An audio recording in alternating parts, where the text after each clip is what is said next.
Assalamualaikum warahmatullahi wabarakatuh. Selamat pagi anak-anak ibu semua.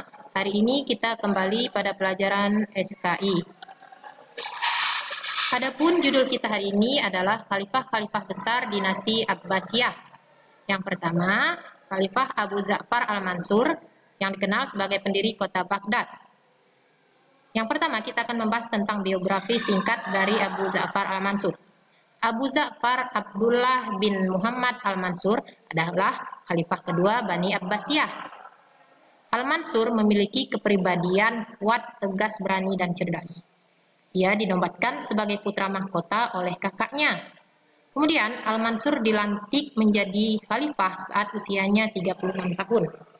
Setelah menjalankan pemerintahan selama lebih 22 tahun, pada tanggal 7 Zulhijjah, Al-Mansur wafat ketika perjalanan ke Mekah untuk menunaikan ibadah haji.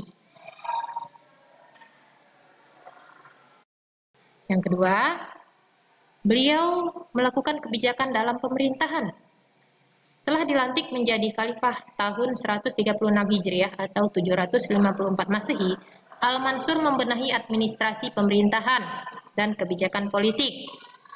Dia juga melakukan atau membuat jabatan pos yang sudah ada, ditingkatkan kembali peranannya. Untuk memperluas jaringan politik, ia menaklukkan kembali daerah-daerah yang melepaskan diri dari dinasti Abbasiyah pada saat itu. Dan dia juga melakukan dakwah Islam ke Bizantium. Selain itu, dia juga mengadakan kerjasama dengan Raja Pepin dari Prancis. Al-Mansur berhasil pula menaklukkan daerah Afrika Utara pada tahun 144 Hijriah. Baru pada tahun 155 Hijriah, kota tersebut dikuasai secara penuh oleh Daulah Abbasiyah. Kemudian yang ketiga, mendirikan kota Baghdad. Pada masa awal pemerintahan dinasti Abbasiyah, dinasti ini berada di kota Anbar. Lalu pada masa Al-Mansur, pusat pemerintahan dipindahkan lagi ke Kufah. Untuk lebih memantapkan, dia mencari daerah strategis untuk dijadikan ibu kota negara. Pilihannya jatuh pada daerah yang sekarang dinamakan Baghdad. Kota Baghdad berbentuk bundar. Terdapat 4 pintu gerbang di seputar kota ini, disediakan untuk setiap orang yang ingin memasuki kota tersebut. Di tengah kota terletak istana khalifah dengan seni arsitektur Persia. Al-Mansur memindahkan ibu kota negara ke kota yang baru dibangunnya, yaitu Baghdad pada tahun 762 Masehi. Nah, selanjutnya kita masuk ke khalifah yang kedua, yaitu Harun ar-Rasyid, yang dikenal sebagai pemimpin bijaksana dan peletak dasar pemerintahan modern. Khalifah Harun ar-Rasyid dilahirkan di Rai pada bulan Februari 763 Masehi atau 145 Hijriah. Tanggung jawab yang berat sudah dipikulnya sejak ia dilantik sebagai gubernur di Saifah tahun 631 Hijriah. Ia diberi wewenang untuk mengurus seluruh wilayah Anbar dan negeri-negeri di wilayah Afrika Utara. Harun ar-Rasyid diangkat menjadi khalifah pada September 786 Masehi. Kepribadian ar-Rasyid sangat mulia. Sikapnya tegas, mampu mengendalikan diri, tidak emosional, berperasaan sangat halus dan toleran. Selain itu, ia juga dikenal sebagai seorang khalifah yang suka humor. Selanjutnya, Khalifah Harun ar-Rasyid mempunyai perhatian dan minat yang besar terhadap ilmu pengetahuan dan kebudayaan. Khalifah juga melakukan penterjemahan besar-besaran bahasa Arab menjadi bahasa resmi, bahkan menjadi alat komunikasi umum. Pada masa pemerintahannya, dinasti Abbasiyah mengalami masa kejayaan dan keemasan, sekaligus menjadi pusat peradaban dunia.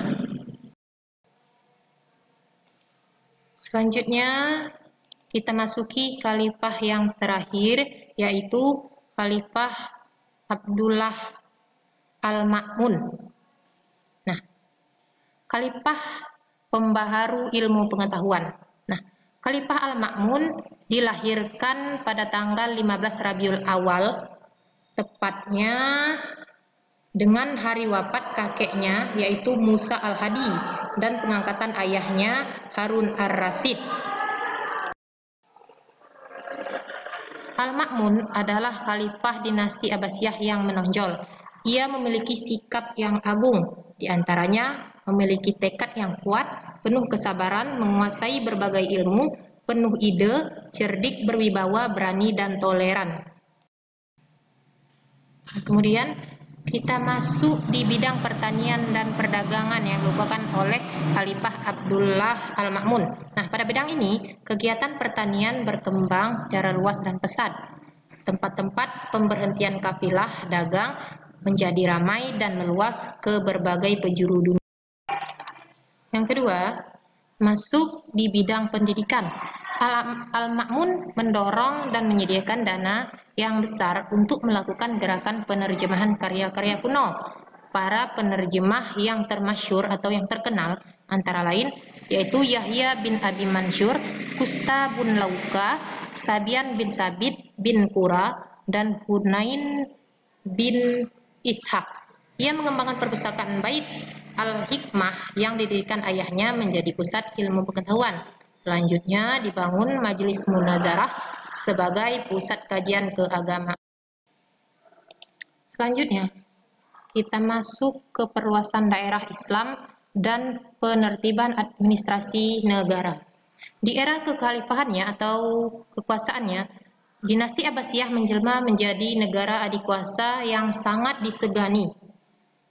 Nah, di sini dinasti Abbasiyah juga mempunyai wilayah kekuasaan yang sangat luas, mulai dari pantai Atlantik di barat hingga tembok besar Cina di timur.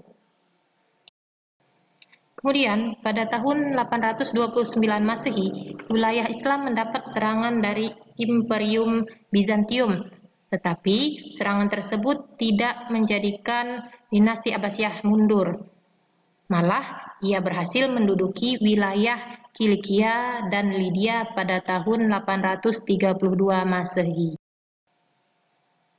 Hal ini disebabkan pada penghujung tahun Al-Ma'mun bersama pasukan yang besar menyerang Imperium Bizantium. Baiklah anak-anak sekalian, demikianlah materi yang Ibu sampaikan pada hari ini. Semoga bermanfaat bagi kalian semua. Selamat belajar dan terima kasih atas perhatiannya. Wassalamualaikum warahmatullahi wabarakatuh.